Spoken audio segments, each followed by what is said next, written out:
Hello mga mare, mga pare. Okay, for today's video, I'm going to share with you, charot.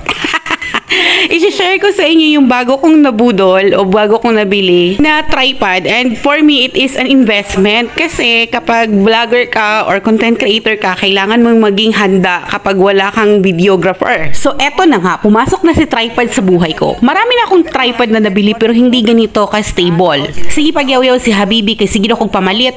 Pag sure uy, para sa mua, tripod is lifer.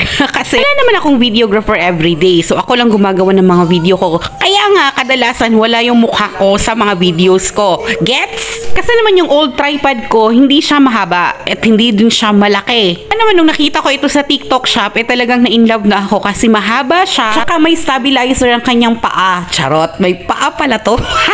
Ay, sa mukha, oy! Basta very minimal kung gumalaw lang ito. Kasi nga, mas malaki siya at tsaka mahaba. And of course, stable. Kasi nga may mga paa. Ay, pabalik-balik sa mukha. Uy! Sobrang na-happy ako sa nabili kong tripod na to. Kasi 360 siya. Nakakagalaw. Kaya kung magbibideo ako ng mga basketball games, kasi nga nanonood ako sa mga games sa mga anak ko at saka kay Habibi. Sa mga local community basketball league, may gagamitin ako at hindi na ako mahihirapan. Kasi nga 360. Oh, diba? Sinabi ko nga mas matangkat pa siya sa akin, no? Hahay. Kaya solve na ako dito. Bumili na rin kayo. So yan lang muna for today's video. Maraming salamat sa mga nanonood. Follow me for more.